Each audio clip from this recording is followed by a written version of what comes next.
Exit pole part 2 তে এই মুহূর্তে ফিরে এলাম এবং আপনাদের সঙ্গে আমার সঙ্গে যে অতিথিরা রয়েছেন তাদের সঙ্গে আপনাদের পরিচয় করে দিয়ে আমার সঙ্গে রয়েছেন বিজেপির পক্ষ থেকে শঙ্কর ঘোষ, যিনি নিজে প্রার্থী। আমি প্রায় প্রত্যেককেই প্রার্থী পেয়েছি যারা রয়েছেন। শঙ্কর ঘোষ আমার সঙ্গে রয়েছেন, জগন্নাথ চট্টোপাধ্যায় আমার সঙ্গে রয়েছেন, আরেক বিজেপি প্রার্থী মানস মুখার্জি রয়েছেন আমার সঙ্গে, সিপিআইএম প্রার্থী, এবং আমার সঙ্গে রয়েছেন অতীন ঘোষ, তৃণমূল কংগ্রেস প্রার্থী শুধু নন, কলকাতার পুরসভার ডেপুটি মেয়র, এবং আমার সঙ্গে রাজনৈতিক বিশ্লেষক হিসেবে যোগ দিয়েছেন শুভময় মৈত্র।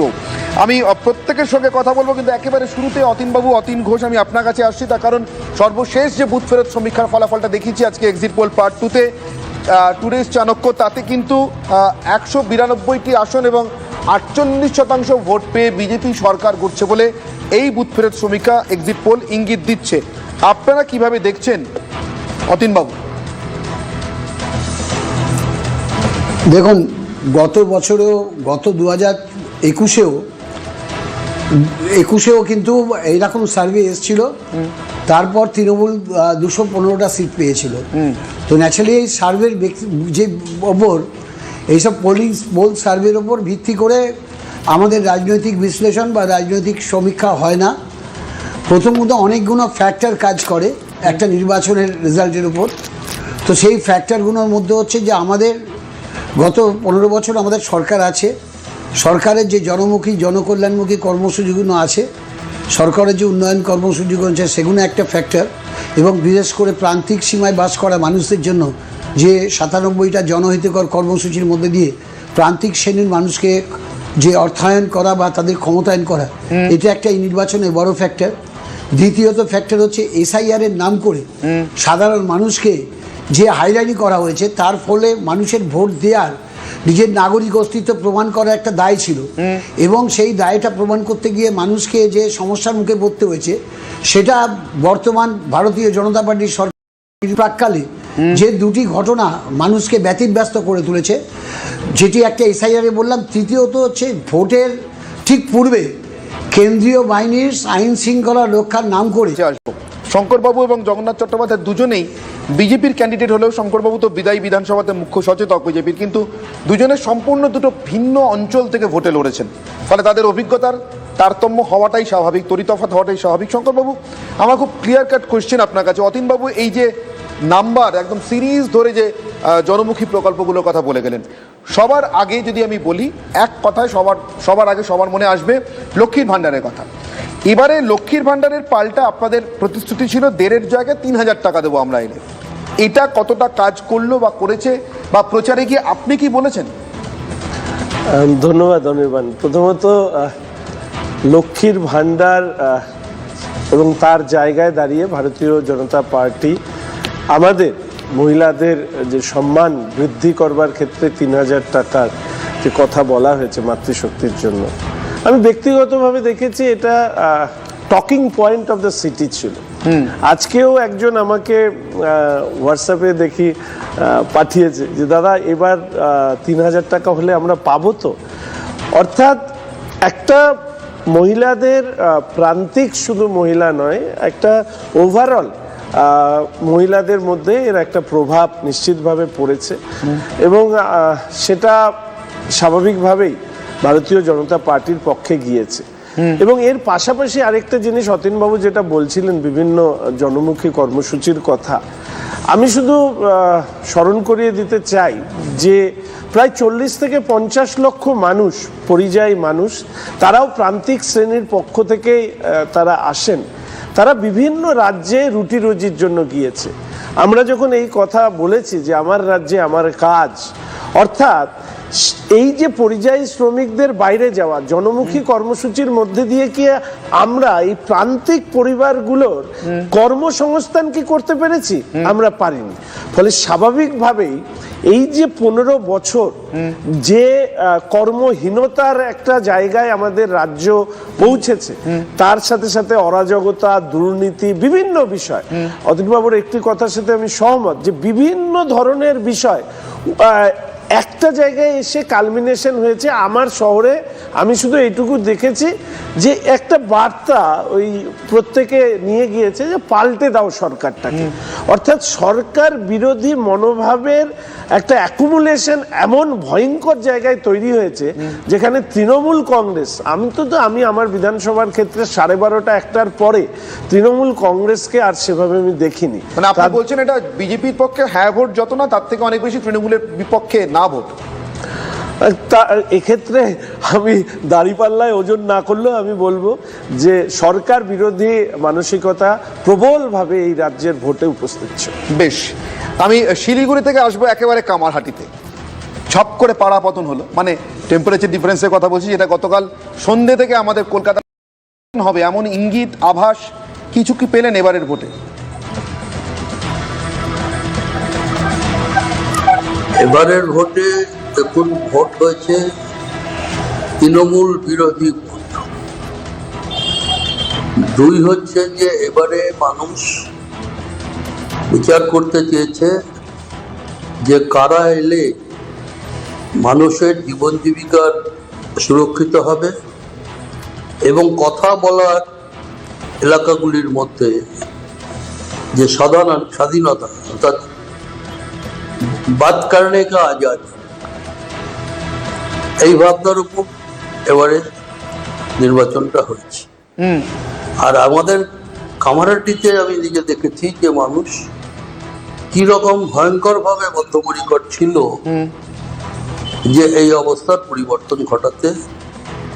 যে ধরনের অরাজকতা, যে ধরনের নৈরাজ্য, তার সঙ্গে তোলাবাজি, তার সঙ্গে গুন্ডারাজ, এবারে ভোটটা তার বিরুদ্ধেই হয়েছে।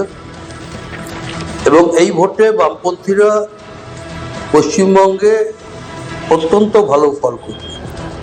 বেশ, এখন আর তো দুদিন বাকি আছে, অন্যরা অন্য কথা বলবেন। বেশ মানুষবাবু আমার সঙ্গে থাকুন। আমি জগন্নাথ চট্টোপাধ্যায়ের কাছে যাব, সিউড়ি থেকে প্রার্থী, গতবারও এখান থেকেই প্রতিদ্বন্দ্বিতা করেছিলেন। জগন্নাথ বাবু, আপনার এবারের নির্বাচনে আরো অনেকগুলো ফ্যাক্টরের মধ্যে, আমি জানি অতীনবাবু এটা শুনতে হয়তো অস্বস্তি হবে, কিন্তু অতীনবাবু বোধহয় জনান্তিকে এটা অস্বীকার করতে পারবেন না, আরো অনেক ফ্যাক্টরের মধ্যে আপনার জন্য সহায়ক ফ্যাক্টর কি হয়ে দাঁড়াতে পারে অনুব্রত মণ্ডল বনাম কাজল শেখ, বা সেটা কতটুকু সহায়ক ফ্যাক্টরের কাজ পালন, মানে ভূমিকা পালন করলো যদি ভোটটা সত্যি টিএমসির বিরুদ্ধে না ভোট হয়ে থাকে? শঙ্করবাবু এবং মানসবাবু দুজনেই আমাকে এই কথাটা বলেছেন। জগন্নাথবাবু,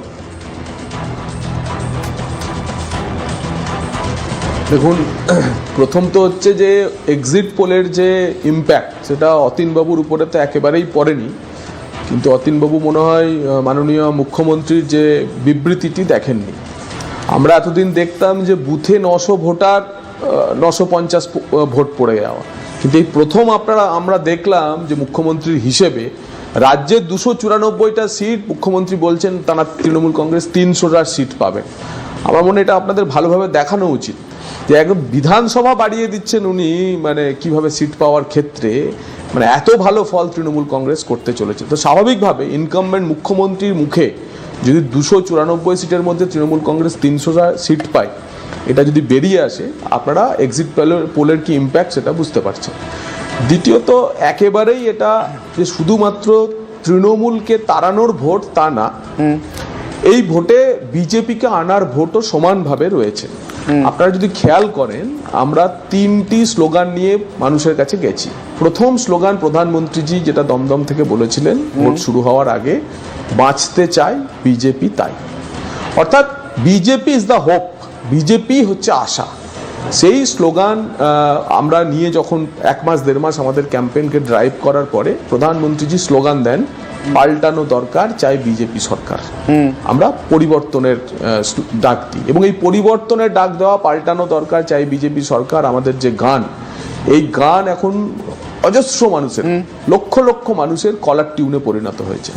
এবং শেষ পর্যায়ে যে তৃণমূল কংগ্রেসের অত্যাচারের সবচেয়ে বড় যে জায়গা, অর্থাৎ কলকাতা প্রেসিডেন্সি এবং তার আশপাশ, যেখানে সবচেয়ে বেশি সন্ত্রাস হয়, শওকত মোল্লা, জাহাঙ্গীর খানদের যে ডেরা, সেই ডেরার যখন ভোট হচ্ছে তখন আমরা স্লোগান দিই, ভরসা আউট, ভয় আউট, ভরসা ইন, বিজেপিকে ভোট দিন, অর্থাৎ নির্ভয়ে ভোট দিন। এবং পরিবর্তনের জন্য ভোট দিন। তাহলে তিনখানা বিজেপি একমাত্র আশা, বিজেপি একমাত্র বিকল্প, পরিবর্তন করতেই হবে এবং নির্ভয়ে ভোট দিতে হবে। এই তিনটি ক্যাম্পেইন থিমকে নিয়ে আমরা যখন আমাদের সমস্ত নেতৃত্ব প্রচারে যাই তখন কার্যত তৃণমূল কংগ্রেস দিশেহারা হয়ে যায় এবং তার পরিণাম হচ্ছে 37 লক্ষ, দুটো ফেজ মিলিয়ে in absolute number postal ballot ধরে 37 লক্ষ অ্যাডিশনাল ভোটিং দুটো ফেজে হয়েছে। অনির্বাণ, আপনি দক্ষ সাংবাদিক, আপনার ব্যাখ্যা, আপনার বিশ্লেষণে বলুন যে এই 37 লক্ষের মধ্যে সিংহভাগ হিন্দু বাঙালির ভোট। মুসলমানরা এমনিতেই 94, 95, 98% ভোট দেয়। এই যে 37 লক্ষ অতিরিক্ত মানুষ, যেখানে 1 কোটি ভোটার বেস কমে গেছে পশ্চিমবঙ্গে, তারপরেও যে অতিরিক্ত 37 লক্ষ মানুষ ভোট দিল, এই মানুষগুলি কি ভোট সরকারকে রাখার পক্ষে দিয়েছে না তাড়ানোর পক্ষে দিয়েছে? আমাদের ধারণা যেভাবে লক্ষ লক্ষ পরিযায়ী শ্রমিক জয় শ্রীরাম ধ্বনি দিয়ে ফেরত এসছে রাজ্যে ভোট দেওয়ার জন্য, যেভাবে আবাসনের মধ্যে ভোট কেন্দ্র হওয়ায় কলকাতার প্রায় সমস্ত আবাসনের বাসিন্দারা বিপুল সংখ্যায় ভোট দিয়েছে, 80% উপর পোস্টাল ব্যালটে নানা অসহযোগিতার পরেও পোস্টাল ব্যালটে যেভাবে সরকারি কর্মচারীরা ভোট দিয়েছেন, তাতে নিশ্চিত এই সরকারটা চলে যাচ্ছে এবং কোনো এক্সিট পোলের ফলাফল মিলবে না। একটা ক্লিন সুইপ নিয়ে ভারতীয় জনতা পার্টি সরকার আসছে। আর আপনি শেষ যে প্রশ্নটা করেছিলেন যে তৃণমূলের অন্তর্দ্বন্দ্ব আমাদের জেলায়, আপনাদেরকে স্পষ্টভাবে জানাই যে অনুব্রত মণ্ডল, কাজল সাদের মধ্যে কোনো রাজনৈতিক দ্বন্দ্ব নেই। এদের মধ্যে পিঠে ভাগাভাগির দ্বন্দ্ব আছে, এটা আপনাকেও আগের বারবার বলেছি। কয়লা, গরু, বালি, পাথর এসবের দ্বন্দ্ব আছে। এরা সবাই জানে যে যদি আবার 5 বছর টিকে থাকি তাহলে এই ভাগাভাগি করতে পারবো, লড়াই করতে পারবো। তাই লড়াই এরা সারা 5 বছর করলে পরেও ভোটের সময় করেন। তাই একদম ভুলে যাবেন না যে বীরভূমে এরা একজোট হয়েই লড়েছে এবং আমরাও ভারতীয় জনতা পার্টি মানুষকে সঙ্গে একজোট হয়ে আমরা তৃণমূলের থেকে বেশি আসুন 4 তারিখে আমরা পাবো, সেটা আপনারা দেখবেন। বেশ, আমি সবাইকে আমার সঙ্গে থাকার অনুরোধ করছি। আমাকে একটা বিরতিতে যেতেই হবে, একটা ছোট্ট বিরতির পর ফিরে আসছি। এক্সিট পোল পার্ট 2 নিয়ে আপনাদেরকে জানিয়েছি টুডেস চাণক্যর সমীক্ষায় সর্বশেষ পাওয়া যে বুথ ফেরত সমীক্ষার ফলাফল ইঙ্গিত দিচ্ছে রাজ্যে বিজেপির সরকার 48% ভোট পেয়ে 192টা আসন পেয়ে, আর তৃণমূল পেতে চলেছে 38% ভোট 100টা আসন পেয়ে, এবং অন্যান্যরা 2 বা তার থেকে একটু বেশি আসন পেতে চলেছেন। একটা ছোট্ট বিরতির পর ফিরছি, সঙ্গে থাকুন। Join